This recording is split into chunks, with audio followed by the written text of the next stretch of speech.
Traveler, Paimon. I suppose your story is ready. Yep.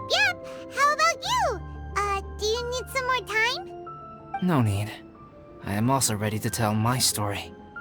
Paimon calls dibs! Paimon first! Please, go ahead. Okay, here goes. Once upon a time, there was an evil researcher who went into the mountains and did a crazy experiment on whopper flowers to transform their appearance. After a lot of pain and suffering, the whopper flowers finally took on a human form. Then they stood by the side of the mountain to wait for unsuspecting bypassers. To whoever spoke to them, they would ask them questions such as, "Who am I? Who are you?" If the bypasser got the wrong answer, the last sound they'd make would be a yelp before the whopper flower ate them alive in one bite. Ooh, truly frightening. What the? You two aren't scared at all! Don't go nitpicking, okay? If you didn't like the story, go write your own!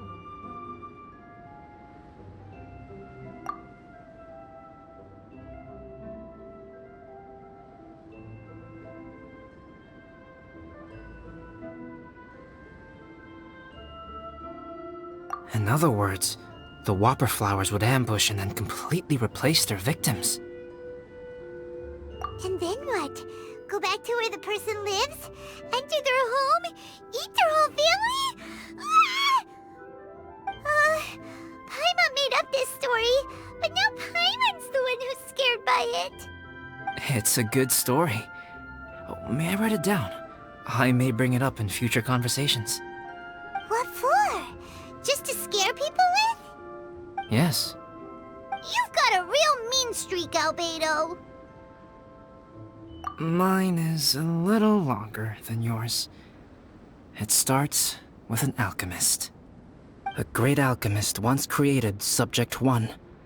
Subject 1 was her proudest achievement, and successfully blended into human society. No one ever would have thought that this friend of theirs was in fact a synthetic human. However, unbeknownst to Subject 1, the alchemist had tried the same experiment many times before he had come into being. Some of the rejects from failed experiments had been discarded, but had not died. Subject 2 was one such failed experiment. He was swallowed by a great dragon that came to rest upon a snow-swept mountain.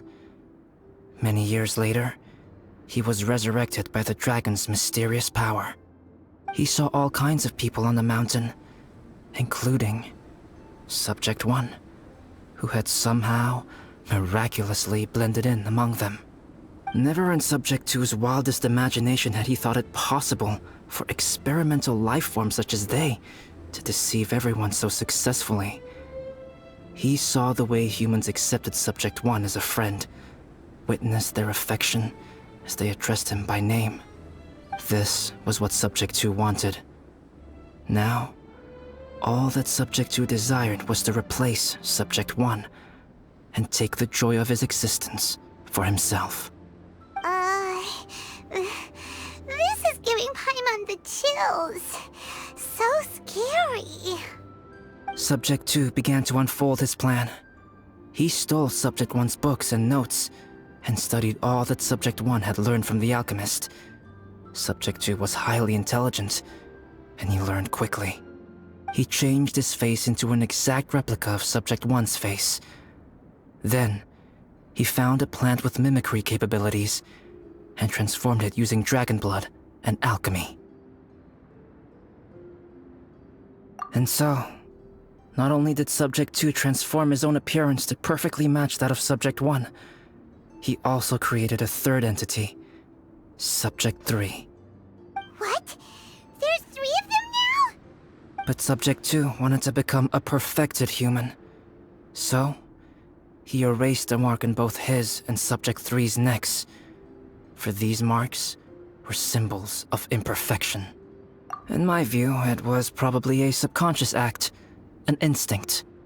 He so desperately craved to become a perfect human being that he forgot something. Human beings are defined by their flaws. Subject 2's plan was meticulously crafted. Subject 3 would draw Subject 1's attention. After Subject 1 disposed of Subject 3, he would assume the threat had now disappeared and would let his guard down. The next moment that Subject 1 was alone, Subject 2 would make his move. He would eliminate Subject 1 and become the only one remaining. He would secretly replace the Subject 1 of everyone's memories and inherit his identity, residence, clothing, sword, name, and friends. People would have no idea that the individual they knew had become somebody else from one day to the next. This is way too scary. Paimon's never gonna be able to trust anyone again. But just before Subject 2 could carry out his plan, a unique stranger entered the mix. Subject 2 tried to make contact with this person, but found that they could somehow sense he was different from Subject 1. What's wrong? Are you scared? What happened then? What happened to the stranger? He became a new stage in Subject 2's plan. One more person that Subject 2 had to dispose of. It's as if there were 3 identical roses in a garden.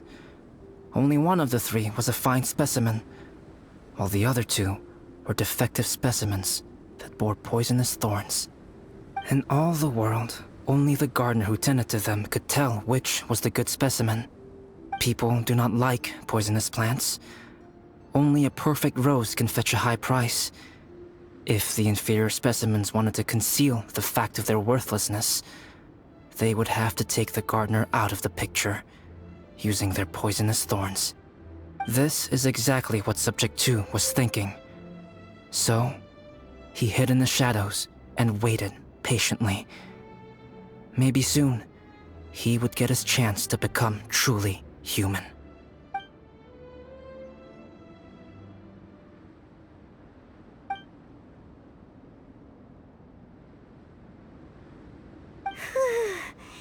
That was intense!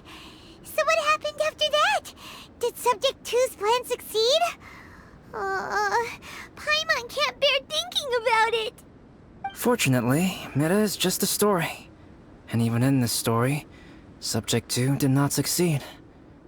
But you can never let your guard down on Dragonspine. Monsters mutated with Durin's power and blood are also creatures of Rhine-Daughter, just like me. You must beware of all such creatures.